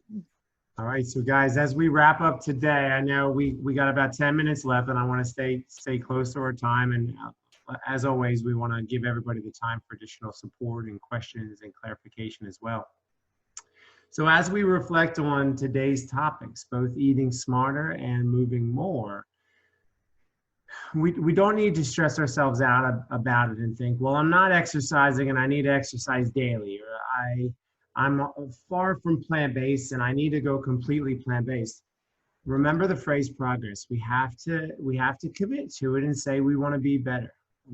That's the first thing, but then we have to say, what are some actionable steps I can take to make progress and head in that right direction? So what I'd like to challenge everybody right now is write it down, type it, say it to your husband or wife or whoever you're with and say, this week I'm gonna blank. All right, shout it out. If you want to put it in the chat, actually that's a good idea. Let's all type it in the chat. Let's commit to it. Go in our chat box and type in this week what you're willing to commit to. All right, so go to the chat. You can message everybody and then just share what you're willing to do. And if anybody wants to share it aloud, let's do that now. But I can tell you, for me this week, I really want to make sure I get my 7 hours of sleep a night, because what I was sharing with the group that I had in the breakout session was, when I don't get enough sleep, that affects all the other areas. It makes me want to eat more, and it makes me handle my stress worse, and it affects my relationships. And so I'm curious to see, okay, so I see some stuff coming in. People want to move, people want to sleep more. They want to go to sleep the same time every night, move every day, you know, and just be something as general as that. Just move, make a commitment to moving more, walking more, 10,000 steps a day, going to bed earlier, eating more beans and legumes. That's a great goal. Like Karen mentioned earlier, the longest lived people in the world, one of the key staples of all those populations is they all consume beans, and they all consume beans on a daily basis. All right, so figure out how you can incorporate them with different meals. I see some here, eating more fiber. Absolutely, that's Karen, one of Karen's favorite words, and same with all of us. Fiber is incredible. If you focus on fueling your body with fiber, amazing things will happen. And not only will you reduce your risk or, treat chronic diseases, but constipation gets better, your skin gets better, energy gets better, everything goes back to normal. Improving breakfast and starting off with, good foods, more plants in your diet. Follow a workout guide. Vicki shared that, starting a workout routine, something like Hammer and Chisel or P90X or all these great virtual workout programs. Committing to better exercise, do a fitness blender one time a day. Okay, that's great. Just figuring out how we can, do different fitness activity or physical activity as well. Increase exercise, sleep plan. So there's a lot of great options here. And what I will say is stay the course. All right, and I'll give you an example. I put it in the email to everybody this morning. It took Michelangelo 4 years of laying on his back to paint the Sistine Chapel. All right, 4 years of laying on his back. He didn't even want to do it at first. The Pope at the time had kind of cornered him and said, I'd like you to do this project, and it was a way smaller project than what it ended up being. And needless to say, it was years and years of his life. And he is the definition of commitment for all of us. What we have to understand is a healthy meal here, a walk here, a good conversation here, not drinking once a week. Things like that are good steps. But if that's it, and if we're not consistent and if we don't stay committed, we're never going to see the benefits. All right, so our challenge this week is to remember what we talked about last week and keep in mind that all the handouts and resources are available on our site. I want to share with that everybody. Share that with everybody really quick. So if it's pretty user-friendly, if you're seeing my screen here, all you have to do is go under events and challenges, virtual challenge. All right, I gotta stop clicking week 1, week 2. So if you're clicking on week 2, you'll see our weekly newsletter that the team put together, and it has a challenge and a tip for each of our 6 core areas. But then aside from that, the calorie density video that Karen mentioned in her video, that's another registered dietitian, Jeff Novick, does a really great job of explaining that in a lot of detail. And then the calorie density chart, the Eat Smarter presentation that Karen walked us through today, the Eating Smarter handout, but then also the Move More materials that Isabella walked us through, and the presentation and handout. Lastly, Isabella did put out there a workout challenge for everybody. So you can see here that you can access the site and you will be able to tap into that resource and see a little bit of a workout challenge from now until next session. And then lastly, we put a whole food plant-based resources on here. So Sue, I know you mentioned it and some of your other members mentioned it as well, having all kinds of recipes. So if you see here on the bottom, click on those links and they're free and available resources to help you. Okay, so this is something that it's there and it's ready for you to tap into it. And then lastly, Sophia just posted some more resources quickly while we were doing our session of plant-based recipes. So if you click on this, it has all of our potluck recipes from an on-site challenge we did in January, as well as week-to-week suggestions of featured options from a week-to-week perspective. So when in doubt, tap into those resources and take advantage. But with that being said, I want to open it up for any final questions that anybody has. And also, if you want to stay on or have any more personal questions, you absolutely can stay on as well. So a round of applause for our speakers today, Karen and Isabella. Yay. Thank you, ladies. You did a wonderful job. And so I'll open up. Any questions, comments, thoughts? If you want to drop now, certainly feel free as well. So remember, commit to make progress and commit to being a better version of yourself and a healthier version of yourself. So everybody have a good night. If you want to stay on or chat longer, we're here for you. Have a good night and a great week. Thank you. Take care, guys. Take care. Good night. Good night. Let's see.